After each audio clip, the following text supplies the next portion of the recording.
The Gladio Complex. Introduction. In the very heart of Bologna, the train station clock proclaimed 10:25 a.m. when a cataclysmic blast tore through the marble concourse, an overwhelming force that hurled steel, stone, and human life into a frenetic maelstrom of chaos. The windows shattered with a discordant symphony of glass splintering, their lethal shards flying through the air, landing 3 blocks away on the cobbled streets. The anguished cries of the wounded reverberated off the station's walls. Each haunting echo served as a stark reminder of the fragility of existence.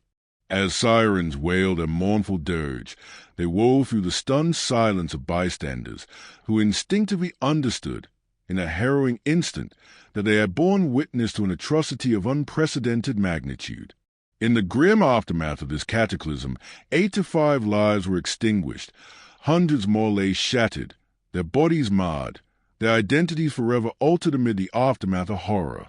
In response to this unspeakable violence, Italy's government proclaimed an unwavering war against supposed terrorists. Yet, behind the heavy curtains of power, whispers circulated.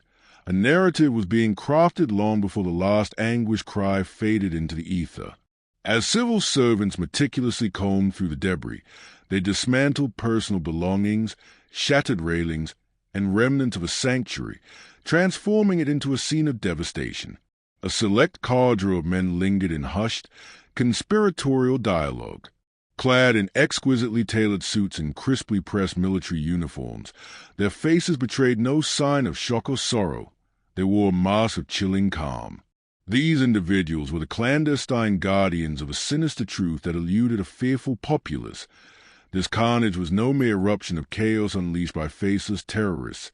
Instead, it was a masterfully orchestrated symphony of destruction, conceived in the shadowy recesses of political treachery. The horrifying tableau in Bologna transcended mere tragedy. It stood as a haunting testament to the dark art of manipulation, a calculated ballet of fear and power artfully performed upon an expansive stage. As the day unfolded, the media wove narratives of Islamic extremism and rogue factions, stoking fervor for vengeance and retribution among the masses. Yet, those enlightened few pondered a more profound tapestry, one intricately woven with threads of deception, betrayal, and the insidious mechanics of statecraft. Questions lingered in the air like wisps of smoke from a blast. Who, indeed, benefited from this unthinkable abomination? What truths would rise and fall in the wake of such unfathomable devastation? In this nation, grappling with its collective conscience, the stark juxtaposition of public sorrow and hidden agendas painted a moral quandary of profound depth. Life in Bologna resumed its course. Trains once again embarked on their journeys, businesses cautiously reopened, and a fragile veil of normalcy descended upon the city.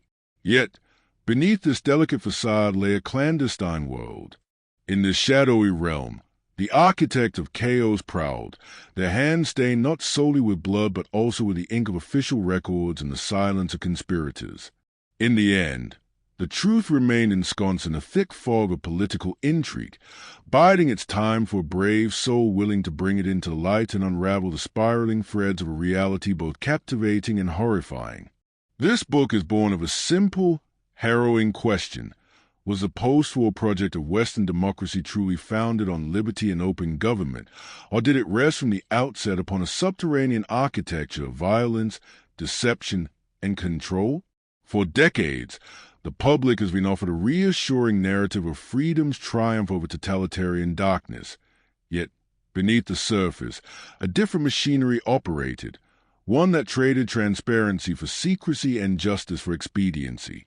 At the heart of this machinery stood Operation Gladio, a network so shadowy that, for years, even its existence was dismissed as mere conspiracy. Gladio was conceived in the ashes of World War II, a clandestine alliance formed by NATO, the CIA, MI6, and their counterparts, tasked with constructing stay-behind armies across Europe. These networks stockpiled arms, trained operatives, and cultivated deep ties to extremist groups, all under the pretext of resisting an imagined Soviet invasion. However, as files began to surface, a darker purpose emerged.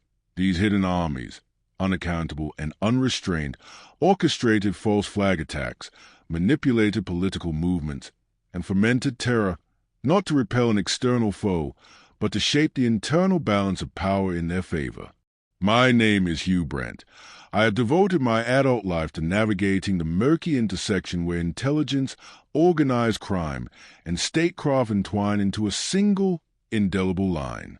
As a former asset in Europe's covert corridors, I bore witness to the machinery of deception from its innermost sanctums. Years spent in the field, sometimes as a silent observer, at other times as an unwilling participant, have granted me access to documents, sources, and truths that rarely see the light of day.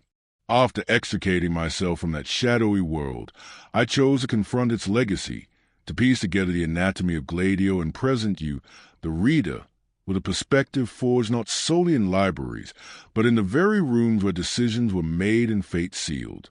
This book is not a mere catalogue of rumors or the fevered imaginings of conspiracy theorists. It is a forensic investigation, meticulously constructed from declassified NATO and CIA files, parliamentary commission reports, intercepted correspondence, and, above all, the testimony of those who survived the harrowing strategy of tension. I have traced the financial flows, mapped the intricate relationships, and deciphered the coded language of intelligence communications. Where possible, I have corroborated stories with multiple sources, weighing the reliability of each witness and document. The result is an account that strips away myth and propaganda, exposing the mechanics of a relentless campaign designed to instill fear, suppress dissent, and maintain power.